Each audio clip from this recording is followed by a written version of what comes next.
filming our 5th video, and it's been kind of a long time since we filmed. We're going to try to do it every 2 weeks and not be so falling behind. Today we're going to talk about, the title of today's video is called The True Me. So basically we want to discover what it means to be ourselves, or who we really are, or questions along those lines. So before we really get into that discussion, we're going to do our usual current events section and just talk to you about some of the things that have been going on.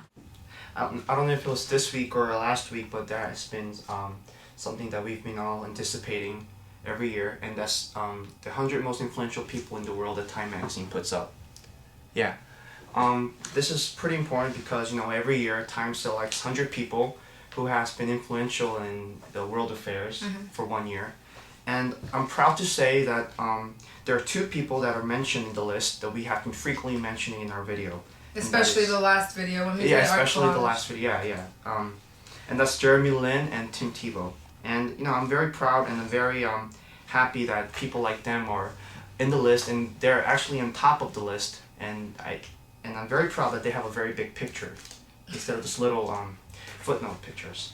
Yeah, and the thing about them is that even the people who write articles about them are constantly saying what we've been saying all along, and that is practicing what you preach and acting accordingly to your beliefs and values that you constantly preach about. Yeah, and I think even believers and non-believers, when they see people who preach like big words and big gospel, and they actually see them trying to live that way, it's something that's it's very hard to find. So even non-believers who may not share the same beliefs, when they see someone practicing what they're preaching, it's something that's very, like, they deserve a reward. And I think that's why Jeremy Lin and Tim Tebow, they're so recognized and they're rewarded in the community because, you know, they really practice what they preach. And I think that's why Christians are criticized so much, because we have all these flamboyant words and we preach a lot of, you know, big things, but do a lot of Christians actually live by them? We hope so, but sometimes when we don't, that really gives us a backlash to ourselves. And I'd like to directly quote one of the things that they wrote about Jeremy Lin, and it's I'll start, okay? Yeah, sure. It's great to see good values rewarded in professional sports, because that's not always the case. Often it's the bling, the glam, the individual that gets celebrated, not the team and working together to advance the goal bigger than oneself.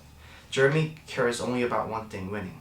And, you know, that shows what we've been always saying about how Christians should be the leaders. And Jeremy, as you can see from this 2 sentences, that Jeremy is being the leader in his team.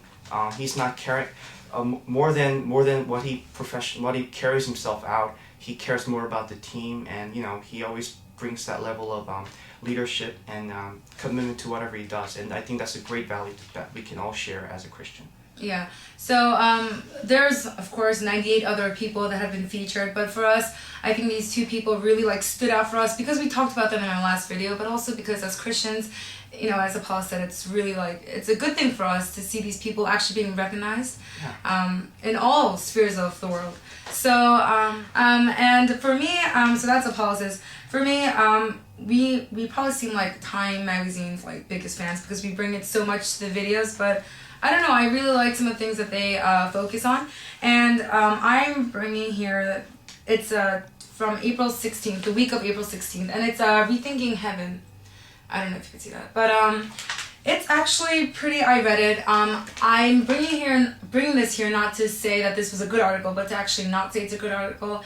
It was a very bad article because I felt like it was very vague. They didn't, I mean, for us, for me, being a very religious person and, you know, learning so much about the Bible and just seeing the way they talked about Christians very broadly, both in the Protestant and the Catholic sphere, and just jumbling them all together and just talking about heaven in such a vague sense, really wasn't a good way to portray heaven. They do have a good title though, Rethinking Heaven. Yeah, and I'm very impressed with Time magazine because you don't really see a lot of big newspapers or magazines focus a lot on Christian themes, but I feel like Time magazine is very open about talking about, you know, religion and just Christian about themes. Everything, I think. Yeah, and I really enjoy it because, you know, something that I really associate myself with. Yeah. So basically one of the things that they were recommending was that if we rethought heaven in a way where heaven wasn't just a place that we go after we die, but something that it's a life that continues after death, like heaven was just a continuum throughout our lives and into our afterlife, that we would become more responsible people because we're not going to just live our lives and be like, I don't care about what I did, I'll just go to heaven anyway. Not just like focusing just on the afterlife, but also if we think of heaven on earth, then possibly we can think about some of the things that go on in this world and be responsible for it and just really work to create better environments and better communities. I think the article just made it sound like we never thought it that way, or this was like a new paradigm of thought, and really... Yeah, but it's really not novel. You know? Yeah, it's not novel at all. So, but I think what was good about it is the idea that we should, you know, really live this earth as responsible people. And I think that goes along with what you mentioned about, you know, practicing what you preach, Jeremy Lin, Tim Tebow, these Christians who aren't just living life just to get to heaven at the end, but really to live a life of heaven on earth. And I think we'll just go right into our discussion, and our title here is The True Me. And this is the kind of question where it deals a lot with identity, and something that just about everyone has questions about. Yeah, I mean, for me, I don't know, like the question of who am I? Well, for me, I think it started around in 8th grade, 9th grade. Many Yeah, people like associate many people associate that with puberty, but I don't know if that's really associated or connected to puberty. But I've been having those questions a lot, and you know, going to church, attending TAC meetings always provides an adequate answer, although I keep thinking about it. Yeah, of course. In our last TAC meeting, and we also posted the article on our TAC Facebook, but we read an article on the New York Times opinion section, and it was called Character and Its Discontents. And it was a very complex article because it was just, the topic was complex. It was questioning, what is character? What does it mean to have a disposition? Is there such a thing as character? In the article, they told you about how many people associate characters to be. You know, what is character? You know, is character something that is it something that's always the same? For example, is a shy employee always shy when he goes home, or is he a, as the article puts it, a tyrant to his family? You know, so those many people witness those, you know, disconnections in characters, and they say, you know, who is this person really? You know, but they're actually saying that this, well, they give you a lot of theories. First of all, like it could be that there's a deeper character embedded that unites all these characters, and stuff like that. And there's many theories that has psychological or, you know, all those academic backings, but in the end, the person who wrote the article said that the character is not actually something that we have, but it's something that we always we strive to have instead of what we have. Yeah. The writer is, I can't really say her name properly, but it's probably Iskrafileva. I'm sorry if I got your name wrong. But it's a very complex article because the topic is very complex. Yeah. And even at the conclusion, it wasn't just like, character is this, blah, blah, blah. It wasn't like that. It was more like, because character is such a conflicting idea. So like Apollo said, you'd expect someone who's honest to always be honest. For someone who you think is shy to always be shy. Right.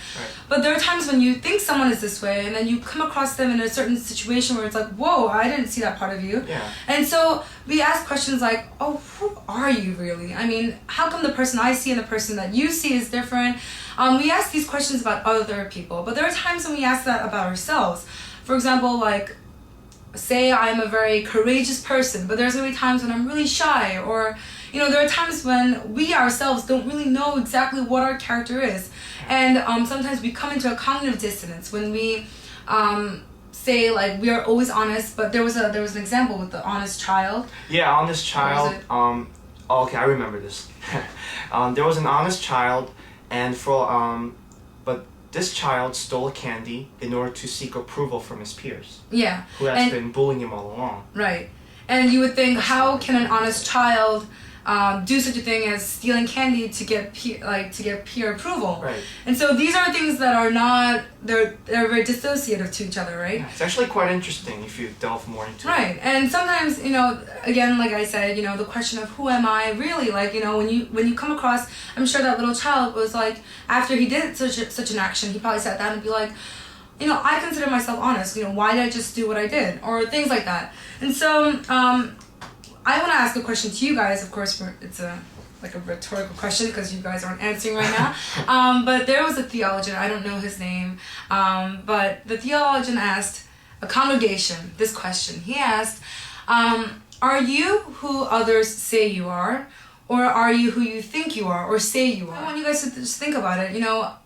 Of course, there's going to be, if you ask a group of friends or strangers or people that you know and you ask them who they think you are, and sometimes it might come in accordance to who you think yourself is, but there are times when it's not actually congruent. There's times where they could be in conflict with each other. Yeah, times when, say, they're both good and bad ways. So say you think you're not a very great person, but everyone else thinks you are.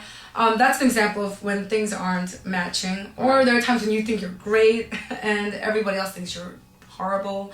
And when you come across situations like that, how would you feel? Like, if it wasn't in a good side, it'd be okay. But say you think you're really great and everybody around you thinks you're not. I'm sure everybody has times like that when you just think you're doing well and everyone says, no, you're not. You're a horrible person, or you're not doing great. Experience that a lot. Yeah, it really I think everybody experiences it, Yeah, it really brings you into despair. It's like, oh God, why am I not who I want to be? Or, I think I'm this way and I think, and I want to be this kind of person, but why are there presumptions of me holding me back from who I really want to be?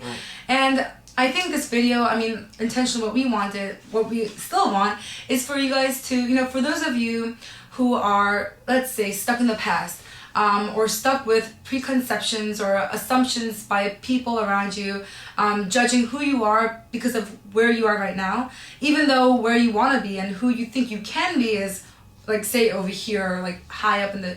Even now, they could be on the limb, They could always, it's like, even with the past and even with the present, you might be still in some sort of a limbo, but... Right.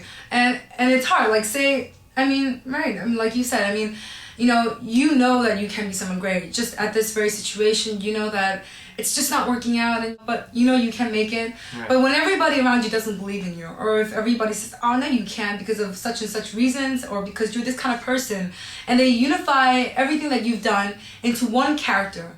The question here is, then who really am I? Should I listen to what other people say I am? Or should I listen to who I really think I am? And we talked about this in our last meeting, and there was a lot of... it was a very enlightening meeting. Yeah, and some people said, oh, well, I think what I think is right. And other people were like, no, I think what other people think is right. And I think a lot of divided opinions. Before the answer came out, or when it was just between these two, you answered... Can we just use other members as an example? Okay, so somebody answered that they thought that other people's... thoughts of us were right because they feel that what other people can see more objectively than right. So it's basically, ultimately, even though we think good thoughts, if our actions don't follow it, right. I don't know who it was, but there's a really famous quote saying, it doesn't matter what you say, if you don't do it, it doesn't count. There are quotes like that. So some of the members said, ultimately it just boils down to what people think of us, because even if we are good people, if we've just done bad actions, isn't who we are really just what we have done so far? Yeah, but there's also counter argument to that. What if a person first saw me, and by that first sight, what if that person judges me? Is that prejudice, or is that judgment an entire portrait of who we are? Yeah, and it's I think the word entire, like, of who we are entirely, is such a complicated discussion. It's such a complicated topic because entirely who are we? Well, we are composed of our past, our present, and our future, of which our present is in the making and our future still hasn't come. Right. And for us to know entirely who we are is to know entirely our future and our present and our past.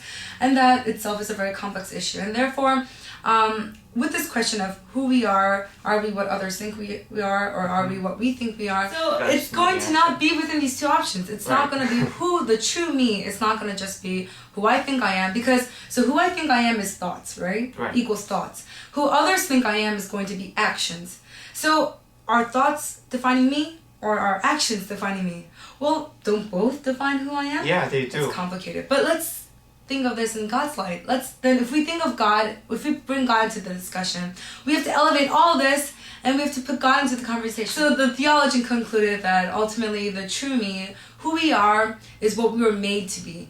And what we were made to be was glory to God and what God intended us to be. A question of who really am I? And for those of you who really want to get past the past and the present and just everything that you feel is limiting you or just chaining you down, just to believe that ultimately it's through God's eyes that I am really me. And so whoever God, so even if the world says, oh, you just suck and you're just terrible, if God says, no, I've chosen you to be a special person, I've chosen you to be a certain person, a special person, I deemed you long before you were even born, no one can bring you down.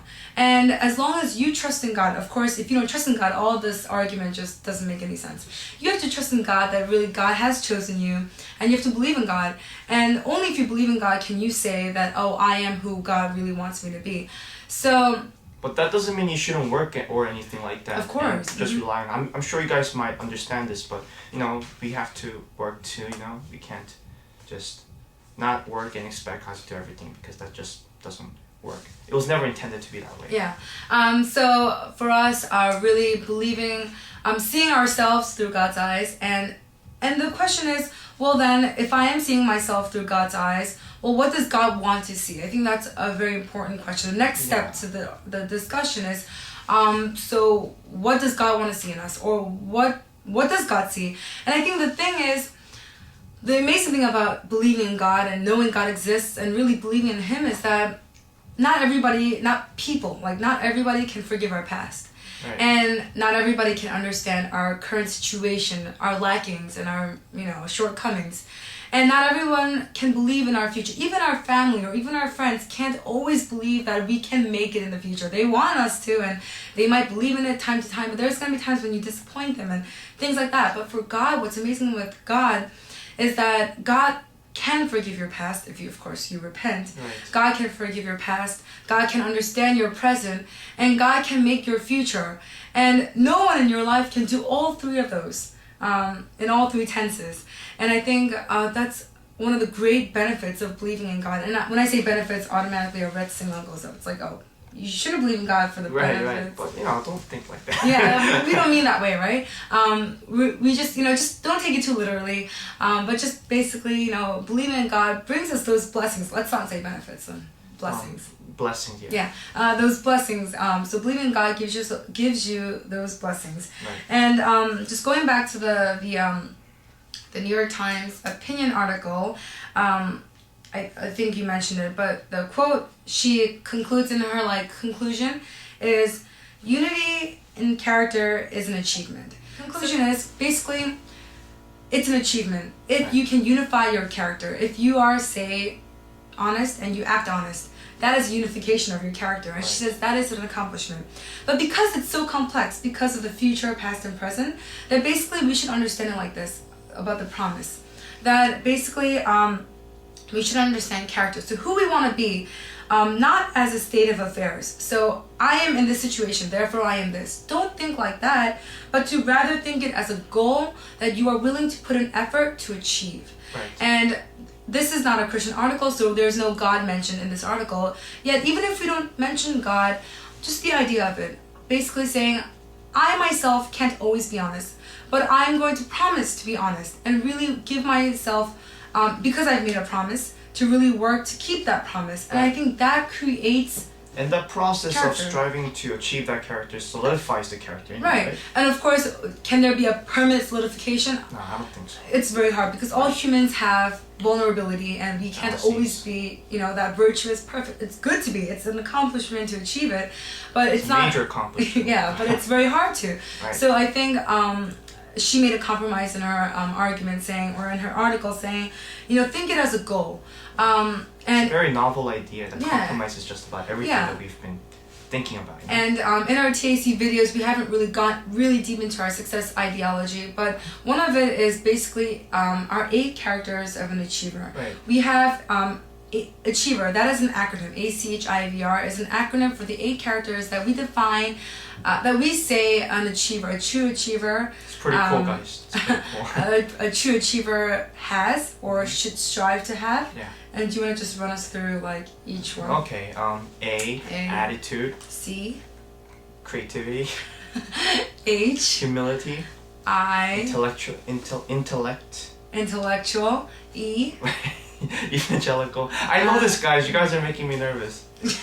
V. Vitality, E. endurance, And R. recovery, Yeah. and reformation. Recovery and reformation. It's like a double thing right there. And you guys probably just said, what does that mean?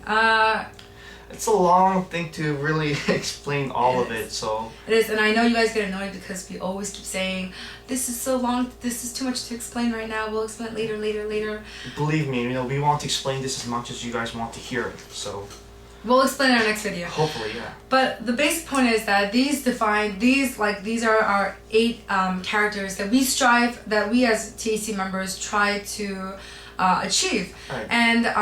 And each one of them symbolizes a character that Jesus had, and because Jesus is our paragon of what true success is, and it's also a character that we want to emulate, right? Right. So it ties in with how it's a promise, it's something that we strive to do. Right. Because for us, we're not all, like we don't have all these characters that achievers should have. Those 8 acronyms, and but we that's why we do the meetings. We strive to have those characters. Right. We strive to emulate those qualities that Jesus Christ had. Yeah, TAC. So You don't become. That's our main thing. You don't become a TAC member because we look at your resume like, oh, you have all 8 characters, therefore you should be in TAC. It doesn't If they work like did, that. then I wouldn't have gotten in. Neither would I. So I think basically it's a promise to live that way, and even if we fall short of it, to hold on to God and say, God, I know I have my shortcomings, and I know my past has been treacherous, yet I promise to you. So in the article it says to promise yourself or whatever, but for us I think we should promise ourselves, but really promise God. Right. And it's That's a just misfortune. about the most sacred promise you can have. Right, and it's a misfortune when we can't keep it, and I think it's important that you repent every time you don't, but to keep wanting to keep it, to keep striving for it. Right. I think that's really important. Yeah, and that's the main thing for the achiever, for our club, for Right. TAC.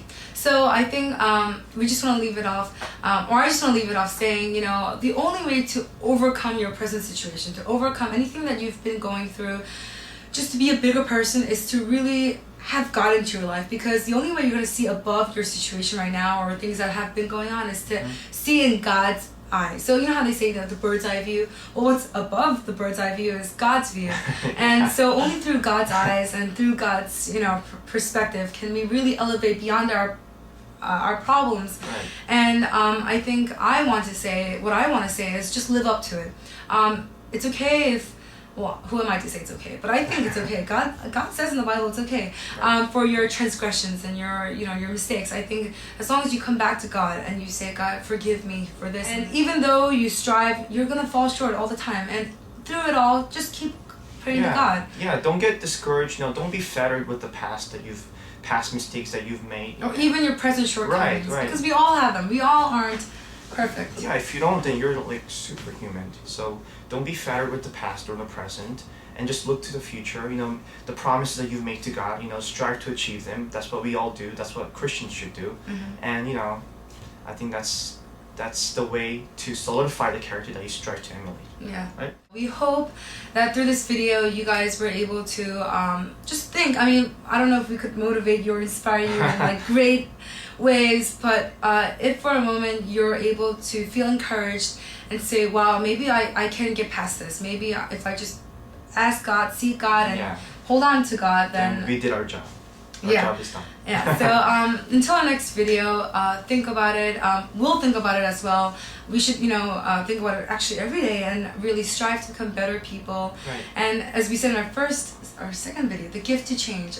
It's a blessing. So as long as we're alive, we're allowed to change, and that change, as long as it's progression and for God and for the better, it's welcome. And I think God really wants that from us. So let's think about it and let's try to change and live up for God. Alright, thank you for watching. It's our 5th video, and it's been 2 months since we first made our video, so time has passed pretty fast, and we're gonna continue making these videos. So if you have any opinions that you'd like to share, if you have any questions that you'd like to ask, or any good articles that you've read recently that you want us to share about, or make references to. You could always start posting our blogs, or email us, or I don't think we actually post it on our blogs, but you could give us the comments. Yeah, just leave it in our comments down below. Leave the links, or on our Facebook, Twitter. Right. It's all going to be in the link box. The Facebook, Twitter, blog. Our website is not there yet, but it's gonna come. It's gonna come soon. Yeah. And meanwhile, please subscribe. If you have any, thoughts that you'd like to share. The main thing about us is that we want to create a lively community. Yeah, and I don't know, like I've when I go on YouTube, I don't really see a lot of people, doing I see a lot of people doing vlogs, or just daily, just talking about their lives. But how many people really just go out and just talk about their faith, and about just trying to inspire other Christians out there. We're trying to really build a positive Christian community. Right. And we'd be greatly appreciated if you participate in this community on a frequent basis. Yeah, even if it's just liking it, subscribing. It's a tremendous help for us. Yeah, and if you could tell your friends about it, it would really encourage us to keep making these videos. We are still experimenting, so we want to get more creative. Yeah, but we're in that creative stage, shifting stage. Yeah, but this is only our 5th video, so it's gonna take a while. But if you guys stick around and just get more friends to watch us, that would really help us. Right. Yeah. So all the articles and sources we've been talking about are all in the link box. So if you want to read it or look at it, feel free to read them. And we'll see you next time. Bye.